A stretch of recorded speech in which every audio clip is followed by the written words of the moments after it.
جو جنت کے جوانوں کے سردار ہیں، آپ سے محبت کا دعویٰ اس وقت مقبول ہوگا جب آپ سیدنا حسین کی سیرت کو فالو کریں گے. رونا پیٹنا ماتم کرنا یہ سیدنا حسین اور اہل بیت کی سیرت نہیں ہے. اس بات میں دو رائے نہیں ہو سکتی کہ سیدنا حسین رضی اللہ تعالی عنہ کو جو کربلا میں شہید کیا گیا یہ کائنات کا بدترین ظلم تھا. جس نے آپ کی گردن مبارک پہ تلوار رکھی اس کی بدبختی میں دو رائے نہیں ہو سکتی. بہت ہی کوئی شقی اور بدبخت جو نواسہ رسول صلی اللہ علیہ وسلم کے قتل کی طرف بڑھا، بہت ہی کوئی بدبخت اور بدنصیب جو کوفہ کے گورنر ابن زیاد کے کہنے پر نواسہ رسول سے لڑنے کے لیے نکلا، جو اس ظلم کو ظلم نہیں مانتا، وہ بھی اپنے آپ کو جہنم میں جانے کے لیے تیار کر رہا ہے. پھر کربلا میں ایک بڑا ظلم یہ ہوا کہ صرف سیدنا حسین ابن علی کو شہید نہیں کیا گیا، آپ کے ساتھ جتنے مرد تھے سب کو شہید کر دیا گیا. لیکن ہمیں پیغمبر صلی اللہ علیہ وسلم اور صحابہ کی سیرت میں کیا ملتا ہے؟ میں ایک آیت سے آپ کو سمجھاتا ہوں. مشرکین مکہ حضرت ابراہیم علیہ الصلاۃ والسلام کے نسب میں ہونے پر اور آپ سے محبت پہ بڑا فخر کیا کرتے تھے کہ ہم ابراہیم کی اولاد میں ہیں، ہم ابراہیم کے دین پہ ہیں. اللہ نے کیا فرمایا رسول اللہ صلی اللہ علیہ وسلم سے کہ ان اول الناس بابراہیم للذین اتبعوہ، اے نبی آپ ان سے کہہ دیجئے ابراہیم سے محبت کے خالی پیلی کے دعوے مقبول نہیں ہیں. ابراہیم کے زیادہ حقدار وہ ہیں جو ابراہیم علیہ السلام کی اتباع کرتے ہیں، اور یہ پیغمبر اور صحابہ یہ ابراہیم علیہ السلام کے دین کو فالو کرتے ہیں، اور تم ابراہیم کے دین کو فالو نہیں کر رہے، ان سے محبت کے دعوے دار ہو. تو خالی محبت کے دعوے داری اللہ کے ہاں مقبول نہیں ہے. اللہ کے ہاں وہ محبت کی دعوے مقبول ہیں جس میں آپ محبوب کو فالو کر رہے ہوں. سیدنا حسین ابن علی رضی اللہ تعالی عنہ جو جنت کے جوانوں کے سردار ہیں، آپ سے محبت کا دعویٰ اس وقت مقبول ہوگا جب آپ سیدنا حسین کی سیرت کو فالو کریں گے. رونا پیٹنا ماتم کرنا یہ سیدنا حسین اور اہل بیت کی سیرت نہیں ہے. صبر کرنا، ظالم کے سامنے ڈٹ جانا، جان کے خوف سے اپنی پالیسیوں سے پیچھے نہ ہٹنا، یہ سیدنا حسین ابن علی رضی اللہ عنہ کی سیرت ہے جو آج ہمیں کہیں بھی نظر نہیں آتی.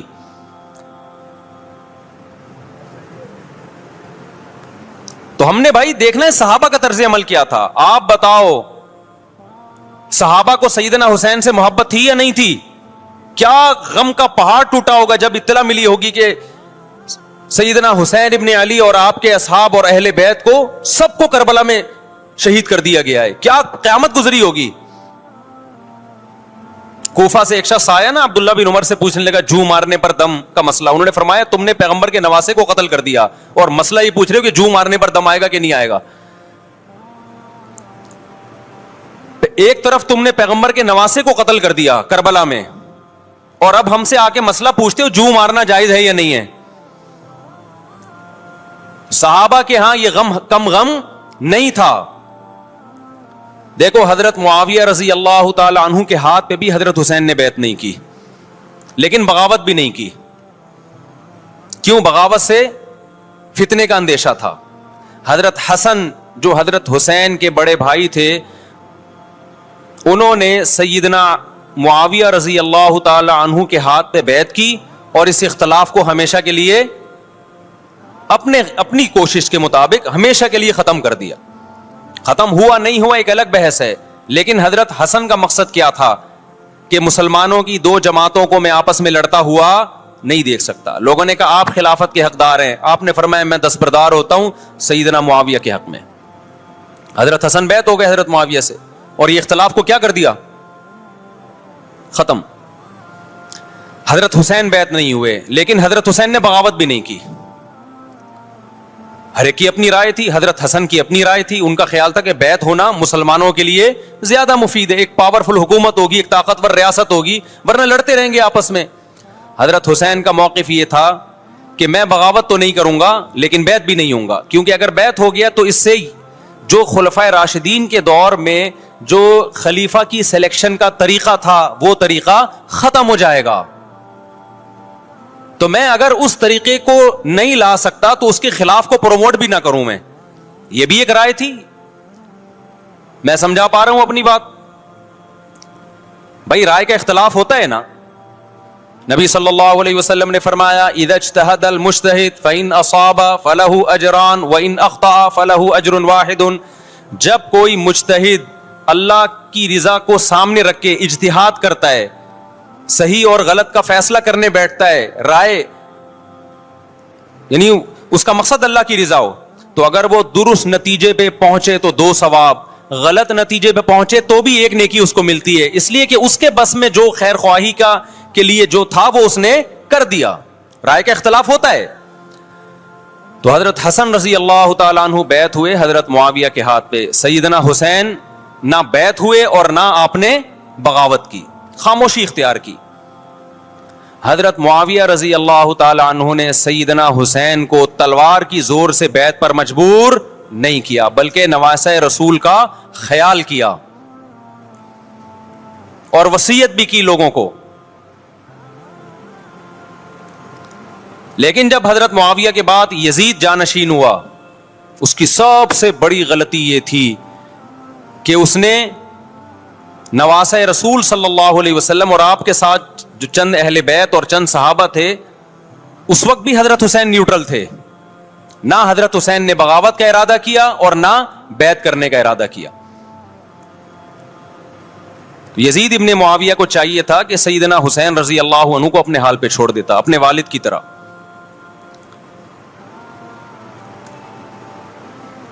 حضرت حسین رضی اللہ تعالیٰ عنہ کو جب کوفہ سے خطوط آئے, یہ میں وضاحت اس لیے کر رہا ہوں کہ حضرت حسین بغاوت کے لیے نہیں نکلے تھے, اس مسلمان حاکم کے خلاف بغاوت کے لیے نہیں نکلے تھے, کیونکہ رسول اللہ صلی اللہ علیہ وسلم کی بہت ساری صحیح حدیث ہے اس بارے میں کہ جو باغی ہے, جو ریاست کے خلاف بغاوت کرتا ہے, اس کو نبی صلی اللہ علیہ وسلم نے اس عمل کو پسند نہیں کیا. تو حضرت حسین رضی اللہ تعالیٰ عنہ کو کوفہ سے خطوط آئے کہ یہاں سارے کے سارے لوگ آپ کے ہاتھ پہ بیعت کرنے کے لیے تیار ہیں. ظاہر ہے جب کسی علاقے کے لوگ دارالخلافہ ہو اور سب بیعت ہونے کے لیے تیار ہوں تو پھر آپ کا جانا یہ بغاوت کا عمل نہیں کہلاتا. حضرت حسین رضی اللہ تعالیٰ عنہ اہل بیت کے ساتھ نکلے. کربلا میں جب پہنچے, مشہور واقعہ آپ 20 دفعہ سن چکے ہیں, وہاں جا کے آپ کو اطلاع ہوئی کہ وہ خبر غلط تھی اور عبید اللہ بن زیاد نے ایک پورا لشکر بھیجا سیدنا حسین رضی اللہ تعالیٰ عنہ کو مجبور کرنے کے لیے کہ میرے ہاتھ پہ آپ زبردستی بیعت ہو جائیں. حضرت حسین رضی اللہ تعالیٰ عنہ نے مطالبے رکھے کہ یا تو مجھے واپس جانے دیا جائے اور اگر بیعت کرنا ہی ہے تو میں دمشق میں امیر کے ہاتھ پہ جا کے بیعت کروں گا. بہت معقول مطالبے تھے یہ. میرا مقصد ابھی کربلا کا واقعہ بیان کرنا نہیں ہے, اس پہ بہت کچھ کہا جا چکا ہے, خود میرا بھی بیان اس پہ تفصیل سے ہو چکا ہے. اس کے بعد بھی سیدنا حسین رضی اللہ تعالیٰ عنہ کو مجبور کرنا کہ عبید اللہ بن زیاد جو بدبخت انسان جو قاتل تھا اہل بیت کا, اسی کے ہاتھ پہ لازمی بیعت ہوں, جبکہ وہ امیر بھی نہیں ہے, وہ گورنر ہے ایک علاقے کا. تو نواسہ رسول کا خیال نہ کرنا یہ بدترین ظلم تھا جو اس وقت حکومت سے ہوا ہے. حضرت حسین رضی اللہ تعالیٰ عنہ, دیکھو نبی صلی اللہ, آج ہم دیکھتے ہیں کہ جو بڑا آدمی ہوتا ہے نا اس کی قربانیاں ہوتی ہیں, اس کی بڑی بڑی قربانیاں ہوتی ہیں. چھوٹے اپنے بڑوں کی قربانیوں کو کیش کراتے ہیں. آپ نے دیکھا ہوگا فلاں نے بڑی قربانیاں دی اور بچے موج کر رہے ہیں, دیکھا نا آپ نے. لیکن اللہ تعالیٰ نے رسول اللہ صلی اللہ علیہ وسلم کے نسب کو اس سے محفوظ کیا. ہمارے نبی کے 2 بیٹے حسن حسین, آپ کی نسل حضرت فاطمہ سے چلی ہے, دونوں شہید ہوئے ہیں. اس میں بہت بڑی حکمت تھی کہ پیغمبر صلی اللہ علیہ وسلم نے سب سے پہلے تربیت اپنے گھر والوں کی ہے. آج لوگ باہر فنٹر بنے ہوئے ہوتے ہیں, تبلیغیں کر رہے ہوتے ہیں, اپنے گھر کی ان کو پرواہ نہیں ہوتی. نبی صلی اللہ علیہ وسلم نے سب سے پہلے جو تربیت کی ہے کس کی ہے؟ حضرت حسن اور حسین کی ہے. تو جب کربلا میں آپ کو چاروں طرف سے گھیر لیا گیا اور آپ کو مجبور کیا گیا کہ آپ نے ابن زیاد کے ہاتھ پہ بیعت کرنا ہے, تو آپ نے اس ذلت کو گلے لگانے سے انکار کر دیا. آپ کو 100% یقین تھا کہ اتنے بڑے لشکر کے سامنے میں ٹھہر نہیں سکتا, اسباب کی دنیا میں فتح کی امید نہیں ہے. لیکن حضرت حسین رضی اللہ تعالی عنہ نے لڑنے کا فیصلہ کر کے اور شہادت کو قبول کرنے کا فیصلہ کر کے ابن زیاد اور اس زمانے کے حکمران جو اس قتل پہ راضی تھے, قیامت تک کے لیے ان پہ لعنت کے سلسلے کا دروازہ کھول دیا.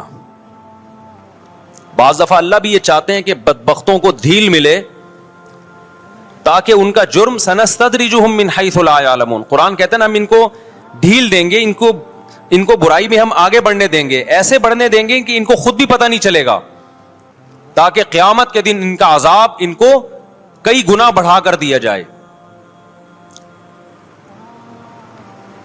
اب میرے بھائی ہمارے لیے کیا سبق ملتا ہے؟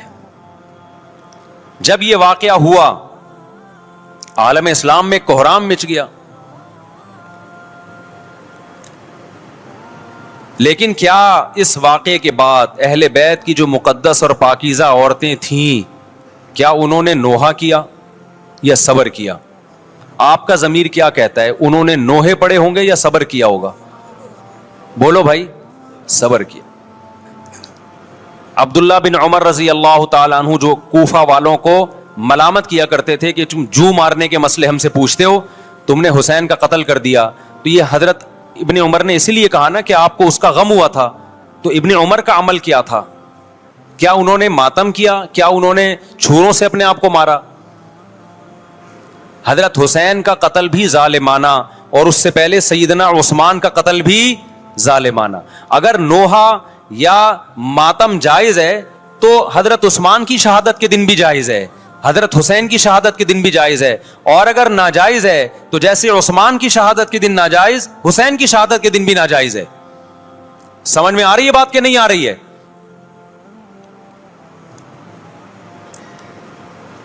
قرآن کیا کہتا ہے ایسے مواقع کے بارے میں؟ تلک امۃ قد خلت لہا ما کسبت ولکم ما کسبتم. قرآن جب بھی پرانی امتوں کے واقعات بتاتا ہے, قرآن کہتا ہے یہ ایک قوم تھی جو گزر گئی, انہوں نے جو کیا اس کا بدلہ ان کو ملے گا, تم جو کرو گے اس کا بدلہ تمہیں ملے گا. تو ہمیں اللہ نے اس واقعے میں بھی بتا دیا کہ سیدنا حسین کا واقعہ, کربلا کا واقعہ جب سنا کرو تو یہ سوچا کرو یہ قوم تھی جو گزر گئی, جس نے اچھا کیا, حسین ابن علی نے اچھا کیا, ان کو اس اچھائی کا بدلہ ملے گا. اور جو حضرت حسین کے قتل کے حضرت سیدنا حسین کے مبارک خون سے جن کے ہاتھ آلودہ ہوئے, کیونکہ قتل کیا نا انہوں نے, تو لہا ما کسبت, ان کو اس ظلم کا بدلہ بھی ملے گا.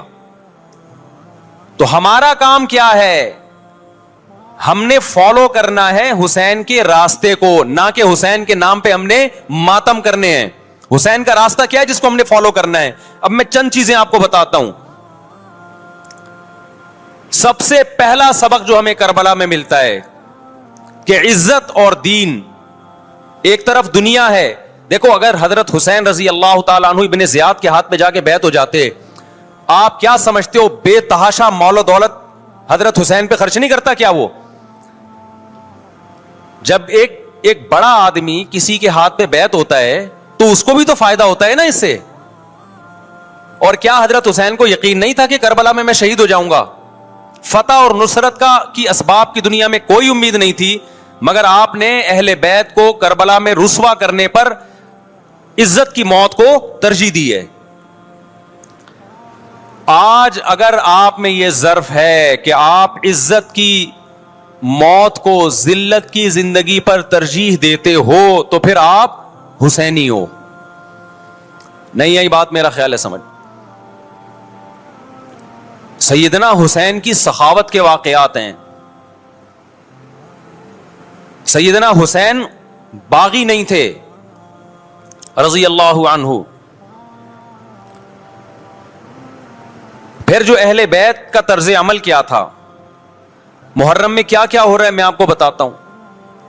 ان میں سے کوئی بھی عمل نہ ہمیں قرآن سے ملتا ہے نہ صحابہ سے ملتا ہے ہمیں. تو ما انا علیہ و اصحابی جو جنتی فرقہ ہوگا اس کی جو علامتیں ہیں, تو جب آپ ان علامتوں کے خلاف چلو گے, صحابہ اور تابعین کو فالو نہیں کرو گے, تو آپ پھر اپنے آپ کو سنی کہنا چھوڑ دو. آپ بتاؤ مجھے اسلام میں کوئی مہینہ منحوس ہے؟ بولو نا, کوئی مہینہ منحوس ہے؟ تو آپ محرم کو منحوس کیوں کہتے ہو؟ لوگ مجھے کہتے ہیں مفتی صاحب فرقواریت پھیلا رہے ہیں. دیکھو فرقواریت جب پھیلا رہا ہوں جب میں کسی فرقے کے خلاف آپ کو کر رہا ہوں. میرے بیان شیعہ لوگ بھی سنتے ہیں, ملتے بھی ہیں. بہت دفعہ ایئرپورٹ پہ ملاقات ہوئی, بڑی عزت سے ملے, میں شیعہ ہوں لیکن آپ سے محبت کرتا ہوں. یہاں مسجد میں بھی آتے ہیں, میں نے کبھی کسی پہ طنز نہیں کیا. اس لیے میں بار بار کہتا ہوں جو شیعہ کا مذہب ہے اس کو کرنے دو. وہ سبیلے لگاتے ہیں, آپ ان کو مت چھیڑو, جا کے تنگ نہ کرو ان کو. وہ ماتم کرتے ہیں, آپ ان کو مت چھیڑو. وہ نوحے کرتے ہیں, وہ نوحے پڑھتے ہیں, آپ ان کو مت چھیڑو. لیکن آپ اپنی پوزیشن واضح کرو کہ آپ شیعہ ہو یا آپ سنی ہو. آپ تو ایک طرف ہو جاؤ نا. محرم میں اگر آپ مرثیے لگا کے گھوم رہے ہو گاڑیوں میں, اٹ مینز آپ سنی نہیں ہو. آپ نبی صلی اللہ علیہ وسلم کی حدیث ہے ہمارے پاس, ہم اہل سنت والجماعت ہیں, ہم سنت کو فالو کرتے ہیں. تو سنت کیا کہتی ہے؟ میتوں پہ گریبان چاک کرنا, میتوں پہ چیخ و پکار کر کے رونا. آپ نے فرمایا لیس منا, وہ ہم میں سے نہیں ہے. اور اس عمل پہ آپ صلی اللہ علیہ وسلم نے لعنت فرمائی ہے. لوگ کہتے ہیں حسین کی یاد میں رونا نبی کی سنت ہے. نبی صلی اللہ علیہ وسلم کو جب جبریل نے بتایا کہ حسین شہید ہوں گے, آپ روئے, اس لیے کہ اس وقت آپ کو یہ خبر ملی تھی. لیکن کیا ہر محرم میں آپ نے رونے کا پروگرام کیا ہے, یا صحابہ کو بیٹھ کے باقاعدہ رلایا ہے آپ نے؟ کیا ہو گیا بھائی؟ آپ کو بھی جب کربلا کا واقعہ کی خبر ملی آپ کی آنکھوں میں آنسو آ جائے, یہ نیچرل ہے, یہ حسین سے محبت کی علامت. لیکن ہر محرم میں باقاعدہ بٹھا کے رونے کا پروگرام کرنا یہ حسین سے محبت کی علامت نہیں ہے, بلکہ شریعت میں ناجائز ہے یہ غموں کو بڑھانا. یہ کہاں سے جائز ہو گیا؟ حضرت عثمان بھی تو شہید ہوئے تھے, نبی صلی اللہ علیہ وسلم کے داماد تھے. ان کی یاد میں آپ رونے کو سنت کیوں نہیں کہتے؟ ہماری نظر میں حسین کا قتل بھی بہت بڑا ظلم, اور سیدنا عثمان کا قتل بھی بہت بڑا ظلم تھا. دونوں مظلوم تھے, دونوں مظلوم شہید تھے. ہمیں دونوں کی شہادت پہ غم ہے, لیکن اب اس غم کو مناتے نہیں ہیں. اسلام میں غم منانا سنت نہیں ہے. دیکھو جعفر طیار رضی اللہ عنہ, نبی کے چچا زاد بھائی, اہل بیت, جب آپ صلی اللہ علیہ وسلم نے ان کو لڑائی کے لیے میدان جنگ میں بھیجا, رومیوں سے لڑائی تھی. حضرت جعفر طیار کی 4 بیویاں تھیں. جب نبی صلی اللہ علیہ وسلم مسجد نبی میں بیٹھے, آپ کو فرشتوں نے اطلاع دی کہ جعفر طیار شہید ہو گئے. آپ صلی اللہ علیہ وسلم کی آنکھوں سے آنسو. یہ آنسو اس وقت نکلے جب عین شہادت کی اطلاع ملی ہے. اس وقت آنسوؤں کا نکلنا محبت کی علامت ہے. آپ نے صحابی رسول کو بھیجا کہ جاؤ آپ کی زوجات کو, بیویوں کو جا کے خبر دو کہ جعفر طیار شہید ہو گئے. کیا قربانی تھی صحابہ کی, آپ دیکھو ایسے جوان تھے جعفر طیار, خوبصورت جوان. غزوہ بدر میں جب مشرکین مکہ نے یہ نعرہ لگایا کہ حل میں مبارز, 3 سردار آئے, انہوں نے کہا پہلے تمہارے اندر سے 3 بہادر آئیں ہم سے لڑیں. دیکھو عربوں میں یہ ہوتا تھا کہ جب جنگ کے لیے 2 فوجیں آمنے سامنے کھڑی ہوتی تھی تو پہلے دونوں طرف کے بہادر ترین لوگوں کی لڑائیاں ہوتی تھیں کہ جب تک دونوں میں سے ایک قتل نہیں ہوگا لڑائی شروع نہیں ہوگی. تو آپ کو پتا ہے کہ اس میں بہادر ترین لوگ نکلیں گے نا جو لڑنا جانتے ہوں. مشرکین مکہ کی طرف سے 3 یا 4 بڑے بڑے سردار آئے لڑائی سے پہلے, بدر میں لڑائی سے پہلے. انہوں نے نعرہ لگایا حل میں مبارز, کوئی ہے تم میں جو پہلے ہم سے لڑے. یعنی ادھر سے ہم 3 ہیں تو ادھر سے بھی کتنے چاہیے؟ 3 بندے. ادھر سے انصار صحابہ آئے. مشرکین مکہ نے کہا لیسو بی اکفائنا, یہ ہمارے جوڑ کے نہیں ہیں, قریشی ہاشمی چاہیے ہمیں, ہمارے نسب کے لوگ ہونے چاہیے. تو ادھر سے نبی صلی اللہ علیہ وسلم نے حضرت علی کو بھیجا اور حضرت جعفر طیار کو بھیجا. جن صحابہ کو بھیجا ان میں حضرت جعفر طیار بھی تھے. حضرت جعفر طیار رضی اللہ تعالیٰ عنہ اور سیدنا علی مقابلے میں غالب آ گئے. خوبصورت صحابی, نجاشی کے سامنے آپ نے تقریر کی ہے, ہجرت کی ہے نا جب حبشہ کی طرف, تو نجاشی نے پوچھا جعفر طیار سے کہ تمہارے پیغمبر جو کلام لے کر آئے ہیں وہ سناؤ. حضرت جعفر طیار رضی اللہ تعالیٰ عنہ نے سورہ مریم پڑھنا شروع کر دی. کاف ہا یا عین صاد ذکر رحمت ربک عبدہ زکریا اذ نادى ربه نداء خفیا قال رب انی وهن العظم منی واشتعل الرأس شیبا ولم اکن بدعائک رب شقیا وانی خفت الموالی من ورائي وکانت امرأتی عاقرا فہب لی من لدنک ولیا. ایسی حضرت مریم اور عیسیٰ ابن مریم کی سیرت کو سورہ مریم میں بیان کیا حضرت جعفر طیار نے کہ نجاشی روتے روتے اس کی داڑھی تر, اور جتنے پادری بیٹھے تھے سب کی داڑیاں تر ہو گئی روتے.